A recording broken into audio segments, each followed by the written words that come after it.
के सामने Bhim army Azad Samaj party से संबंधित एक बहुत ही बड़ी खबर लेकर आया हूं। भीम आर्मी के अध्यक्ष चंद्रशेखर आजाद ने हर उस शख्स की मदद की है, चाहे वो किसी भी धर्म जाति लिंग हो, जिस पर भी अत्याचार हुआ है।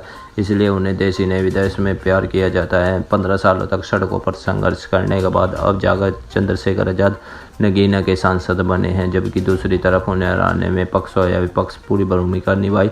लेकिन नगीना वासियों ने उनके संघर्ष को देखते हुए लगभग 1.5 लाख से भी ज़्यादा वोट देकर प्रचंड जीत करवाई और सभी लोगों की निगाहें, पूरे देश की निगाहें सिर्फ और सिर्फ चंद्रशेखर आज़ाद पर हैं, क्योंकि चंद्रशेखर आज़ाद ने 15 सालों तक सड़कों पर संघर्ष किया, जिसके कारण उन पर सैकड़ों मुकदमे, कई बार जेल और उनके रीढ़ की हड्डी में गैप, और इसके साथ साथ उन पर 4 गोली भी चल चुकी है। लेकिन वे फिर भी अब भी लोगों के बीच में आ जा रहे हैं, सांसद बनने के बाद भी।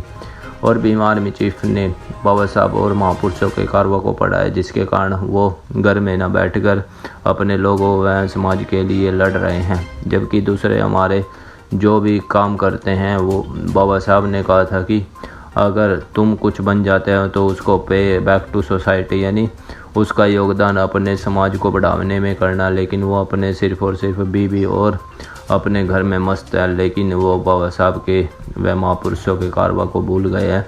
बाबा साहब ने हमें 4 बच्चों की कुर्बानी के बाद वोट का अधिकार और हमारे हक अधिकार दिलाए थे, लेकिन जब हम कुछ पैरों पर खड़े हो गए उसी बाबा साहब को भूल गए।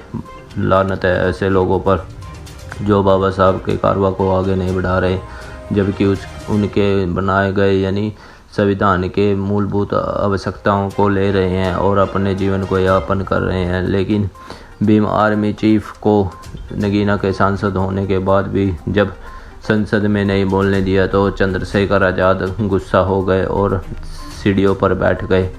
और भीम आर्मी चीफ बोले कि राजस्थान प्रदेश और उत्तर प्रदेश में दलित, पिछड़ा, आदिवासी व मुसलमानों की हत्या बंद करो, शंकर लाल मेघवाल के हत्यारों को गिरफ्तार करो, राजकुमार जाटव के हत्यारों को गिरफ्तार करो। तो देख सकते हो भीम आर्मी चीफ संसद में नहीं बोलने दिया। तो पहली बार ऐसा हुआ है कि संसद में ना बोलने देने के कारण बाहर यानी संसद भवन की सीढ़ियों पर बैठकर अपना विरोध दर्ज जताया, जैसे मान्यवर काशीराम ने भी, यानी संसद में न बोलने के कारण उन्हें बाहर यानी सड़कों पर अपना विरोध प्रकट करते थे मान्यवर काशीराम। वैसे ही चंद्रशेखर आजाद भी है। आप भी देखिए वीडियो क्या बोले चंद्रशेखर। ऐसे लोगों को कुर्सियां छोड़ देनी चाहिए। सीधी गोलियां लग रही है, तलवारों से काटा जा रहा है राजस्थान में, उत्तर प्रदेश में कोई सुनने वाला नहीं है। हमने स्पीकर साहब से कहा कि हमें बोलने का मौका दो, तो कोई बुलवाने को राजी नहीं है। तो हम क्या करें पार्लियामेंट में? अगर हम अपने लोगों की आवाज नहीं उठा सकते तो हम पार्लियामेंट में क्या करेंगे? सवाल ये, जिस तरह से आजादी के अमृत काल में जिसका प्राइम मिनिस्टर जिक्र करते हैं, फिर भी लगातार हत्याएं हो रही है। आपकी योजनाओं का लाभ तो तब लेंगे ना जब जिंदा रहेंगे। जब जिंदा ही रहेंगे तो क्या करेंगे? शंकर लाल मेघवाल को काट के मार दिया तलवार से, पुलिस FIR नहीं लिख रही, गिरफ्तारी नहीं कर रही है। राजकुमार जाटव को यहां मार दिया गोली से गाजियाबाद में। समझौते का दबाव बना रहे हो, गुंडागर्दी कर रहे हो। क्या हम इंसान नहीं? क्या हमारी माओ को दर्द नहीं होता? कौन देगा जवाब? कुर्सी में बैठे हो, चिपक के बैठे हो, तो करो न्याय। और नहीं कर सकते न्याय, नहीं दे सकते न्याय, तो छोड़ो कुर्सी। किसने कहा कुर्सी चिपकने को?